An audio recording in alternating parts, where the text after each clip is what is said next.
I watched Candace Owens' most recent podcast, which is an hour long, so I took out the highlights that I'm going to share with you here, and I'll give you my take after each clip.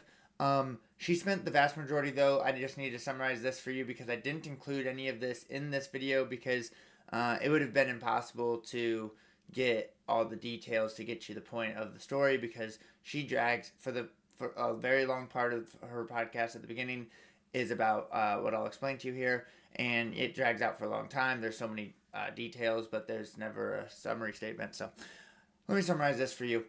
There's a very rich lady.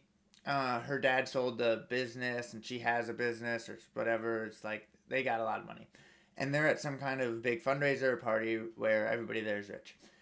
And this is like right after Charlie Kirk, or like right when or after Charlie Kirk gets assassinated, and she's like whatever, and somebody is like, well, I know people from Turning Point. I can get you connected with them if you can help. And then it's just like immediately thirsty. It's immediately they're only thinking about money. So she says, yeah, sure. And then the people from Turning Point like go 100 on that, and it includes Erika and like the head of the fundraising. And the pastor, and that was a big one. And we have text messages from the pastor and from the head of the fundraising, and the pastor and the fundraising lady constantly mentioning Erika Kirk about how Erika will be there. Erika is so happy to meet you. Erika loves you. Blah blah blah. With Erika, and but it's all about fundraising in the end. And she actually goes to a couple parties. She goes to somewhere else, and then she goes to Mar-a-Lago.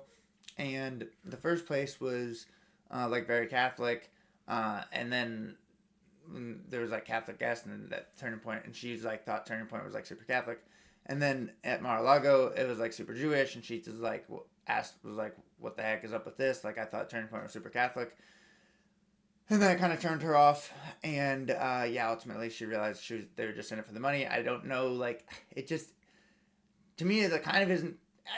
Well, here's the thing. Erika Kirk wasn't on it. She went to the memorial, and the head of the fundraising, that lady, she taps this lady. First of all, the pastor sits right next to this lady. The main pastor from Charlie Kirk's pastor, they're all talking about. He sits right next to the lady, and then the lady from the fundraising taps her on the shoulder and says, "Do you want to meet Erika Kirk?" And she goes up and meets Erika Kirk. She'd have to have Erika's permission to do that. So I mean, it does show like quite a bit, but ultimately, like, I mean, I don't know what this lady was thinking. Like, she's super rich, and she like actually, and there's like all these text messages. It's like they were fooling her so heavy, like making her think like, oh, like this and that, God stuff and love and all, and she's feeling it too, and she's just getting played for money. Like how she didn't see that is crazy, but. We'll get on to the video here, and then I'll give you my take after it. I think Candace Owens is completely lost any credibility when she's saying that certain dreams are where she's getting her information from. Okay? Yeah, there are dreams in the Bible, but there's always supernatural confirmation for those dreams. There's been no supernatural confirmation for Candace Owens' dreams. You can come up with any possibility you want. Possibilities are not evidence, ladies and gentlemen. We're supposed to follow evidence.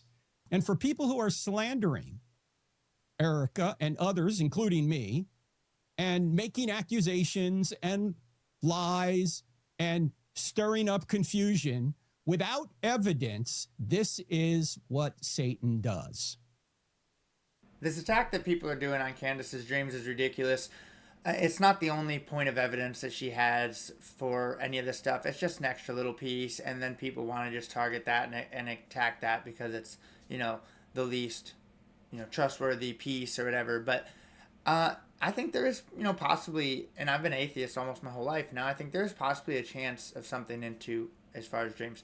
But, and then also as far as having no evidence, she has provided a ton of evidence, and lies, she hasn't said any lies. Like, what are the lies? Name the lies. They always do this, the lies, but you're going to name them? Like, I mean, in this case with Candace, but they do it in politics a lot too. And then providing no evidence, what they mean, they do this in politics too, is proof. It's like, okay, it hasn't been proved without a shadow of a doubt, but evidence, there's been a lot of evidence.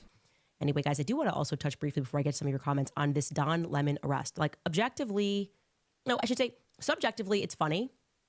Of course it's funny. Don Lemon, the idea of Don Lemon being in prison is funny. But objectively, him being put in prison because Pam Bondi wanted a headline. Pam Bondi, can we get the Epstein files? Yes or no? Like, can you actually arrest some of these people in society that are harming children? I feel like right now, the DOJ has become like that show Reno 911.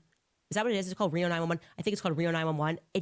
It all just feels really fake and ridiculous. People are dressed up and they're like knocking down doors. You got Kristi Noem knocking down doors and she's got long extensions and makeup and like, we're back, and Pam Bondi's like, and we're here to arrest the people that criticize Zionism on college campuses. And now we're like going after Don Lemon because, in case you missed the backstory of this, Don Lemon is annoying. He's been annoying his entire life. And should you go to prison for being annoying your entire life? Maybe. In a sane world, when I'm the dictator of the United States, yeah, maybe. But we don't live in that world right now, okay? We live in a world where journalists are allowed to be annoying, and they were basically upset because what's happening in Minnesota is a bunch of protesters figured out that there is a pastor that works with ICE, right? And so they've gone in to protest his church. And Don Lemon sort of went around and started asking a bunch of questions. But Don Lemon in general doesn't love church and doesn't love Christians. As we figured this out when he was speaking to me of like, what do you think about homosexual marriage? You know, he's got some chips on his shoulder about it in general. So he's there generally to be annoying. There's no excuse for Don Lemon. But the arrest of him after, and we can show you a clip of him here at this protest, is pure theater. It is pure FBI, DOJ, look over here theater, because we have actually been inefficient the entire time that we've been in office. We are actually doing nothing but trying to grab headlines rather than to actually solve crimes that are being committed mostly by us, okay? This is the clip of Don Lemon just being Don Lemon at this church and being annoying, generally speaking. We're here to worship. We're here to worship Jesus, because that's the hope of these cities. That's the hope of the world, is Jesus Christ. I want to be very respectful. Please don't push me, though. We're here to worship Jesus. Yes. That's why we're here. Yeah. Okay. That's why we're here. Okay. That's what we're about. Don't you think Jesus would be understanding we're about and love these folks? We're about spreading the love of Jesus. But did you try to talk to them as a Christian? No one is willing to talk. Okay. I have to take care of my church and my family, so I asked that you actually would also leave this building. You don't want us to chronicle what happened? Unless you're here to worship. I'm always worship. I'm a Christian. We're here to worship. Yeah. We're here to worship. Okay. Thank you very much. I appreciate it. So that's one of the pastors of the church. And it's kind of loud, so I can't hear him. But they're still there. Like, this is annoying. Like, Don Lemon, obviously, his head belongs in a toilet. He deserves a swirly. And if you elect me dictator, I will do it. I promise to do that. But in the meantime, Pam Bondi trying to grab headlines, who's equally as annoying and who also kind of needs a swirly. If we're being honest, they both kind of need a swirly. Oh, we're not doing this for Christianity. Shut up, Pam Bondi. Just shut up, okay? You protected Jeffrey Epstein. If you never speak again, that would be fine. We would all be okay with that. You know, at the end of the day, we know what this is. Everything, literally everything, is fake and gay. So we'll take a brief break. Candace's take on this Don Lemon situation is just terrible. She's right about the administration, Pam Bondi, and this coming from a Trump voter, that Pam Bondi and Kristi Noem and some people in the administration have not been, acceptable or whatever. The Jeffrey Epstein thing, yes, sure, like seem like they're covering or being soft on there, but saying Don Lemon got arrested for being annoying and being a journalist is not true. They weren't just going around asking questions. They broke into a church service and interrupted a church service. That is a crime. You cannot do that. You can't get a group of people go into a church service and cause a bunch of chaos. There's crimes for that. There's laws against that. Now, Don Lemon's defense would be that he was only there as a journalist, but as the clip she played showed that sure, questioning and interviewing is part of journalism, but that's also part of impeding a church service. And you can see that the pastor he's in the pastor's face, and he doesn't like that. And when the pastor, tries to push him back and he says, "Don't put your hands on me," this is just absolutely ridiculous. The pastor's putting his hands on you because you're too close to him. He was in the middle of service. You can't ask to not have him put his hands on you, you need to stay back from him.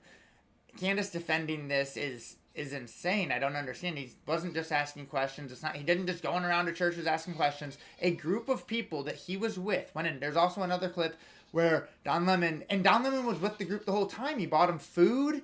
Like, he was part of this group that went in. I mean, because the other people in the group, they all got arrested right away. They definitely committed crimes. You cannot do that. But Don Lemon wasn't just part of a journalist, and he also was saying, we're making people uncomfortable. That's what, I was advocating, saying that we have to do. And so, it doesn't hold water. Her take there is terrible. All right, well, that's going to do it for this video. Please subscribe. Thanks for watching, and take care.